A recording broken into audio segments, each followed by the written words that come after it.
What is up, guys? Welcome back to the channel. In today's video we are going to be slightly installing my new clutch. I'm not going to show too much in depth, but we're going to install the new clutch and then we are going to take it for its first drive and see how the car feels. As you can tell, I've already been working on the car a little bit. Like I said, I'm not going to show the entire process of putting in the clutch, but it's a hassle. But yeah, this is a new McLeod clutch. I think it's rated for like 700 to the crank, so it gives me plenty of room in the future to progress and put, you know, more boost in the car and whatnot. So that's why I went with that. It's still a single disc. So what we're gonna do today, it's going to be a lot of work, but it'll be worth it. I gotta get the car back on the road and I really wanna go racing and get my 12-second pass. So that's exactly why we're doing this. So without further ado, let's jump in straight into this video and let's get it.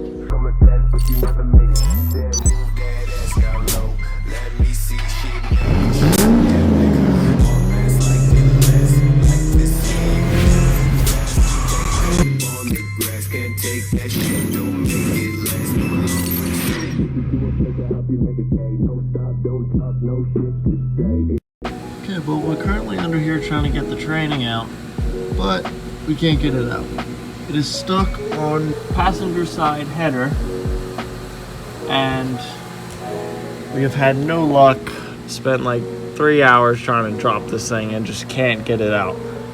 Probably would have been easier just to drop the whole motor, but this is where we're at. We're gonna try to maybe loosen up one of the motor mounts, jack the motor up, pull the header to the side and get it out, but I had no idea that it was this hard to get the transmission out with long tubes on the car. I had no idea. The starter was the easy part compared to just dropping the transmission. So, here we are.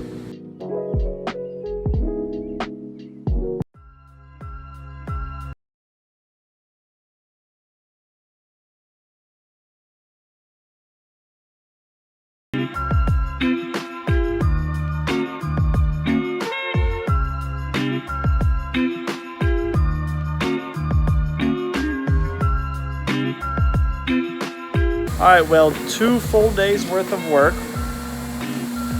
Probably one of the worst things I've ever had to do on this car. I had to pull the entire motor to get to the transmission, to get the new clutch in. Haven't even put the new clutch in. We just got the old one out and it's toast. It was 100% done, but yeah, getting the motor out, the transmission out with these long tube headers is a complete nightmare. But we're done now. Now we can start working on getting the new one in. I'll show you guys the new one in a second. But that's gonna do it for today. I'm tired. So next clip, we'll be doing something else. All right, so here we are on day 3. Time to put the new clutch in. As you saw last clip, the motor's out. It's a brand new day, a lot more energy. Exhausted still a little bit, but a lot more energy. Let's get this new clutch in, let's get the motor back in, and let's go take it for its first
Alright, so now that we got the clutch in, we're going to go ahead and take it for our first drive. First impressions, I'm pushing in this clutch. Feels a little bit heavier. But yeah, I'm going to give you my raw reaction driving it for the first time. So let's do it.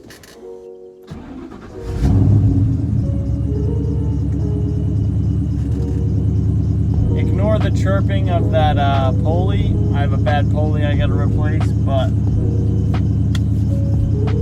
it's not what this video is about. Alright, so here we go. Just pulled it out of the spot. And I can already tell the clutch made the car feel like it's a whole new car. It feels so different. It's definitely a little heavier. And then if you were wondering, I don't know if I've said it earlier in the video, this is the Street Extreme from McLeod. It's rated for like 700 horsepower maximum, but so far I can already tell the release is so high compared to the clutch that I had in before. Before I had to put the clutch all the way down to the floor to be able to shift. With this, I'm telling you, maybe half an inch, maybe something like that, and it goes into gear. It's pretty smooth though. It's definitely a lot grabbier.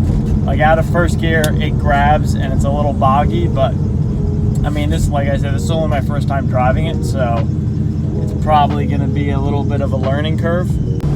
But I mean, just cruising like this, I'm never gonna feel a difference. The car feels good. Besides that pulley up front, like I said earlier, the car feels good. I mean, the amount of work that I just did to it, completely had to pull the motor out just to change the transmission. I mean, just to change the clutch and drop the transmission, which is insane. But I really wish I could beat on it, but I gotta put at least 500 miles on it of street driving before I can, you know, rip on it. So that's what we're gonna do. We're gonna try to put 500 miles on it and then line up some races and take it back to the track if everything goes as planned. But I mean, yeah, the clutch feels good. Go through the gears a little bit here.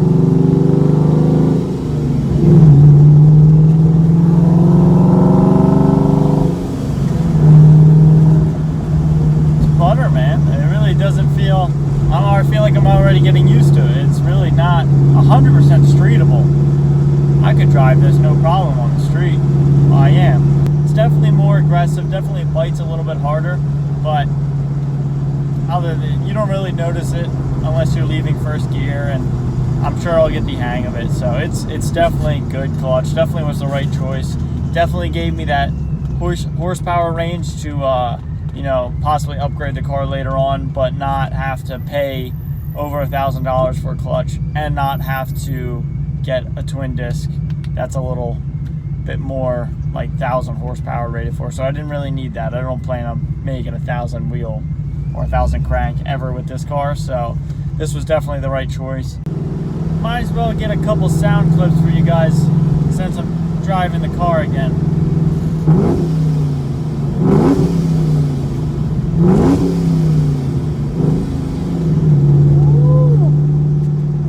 I miss that sound.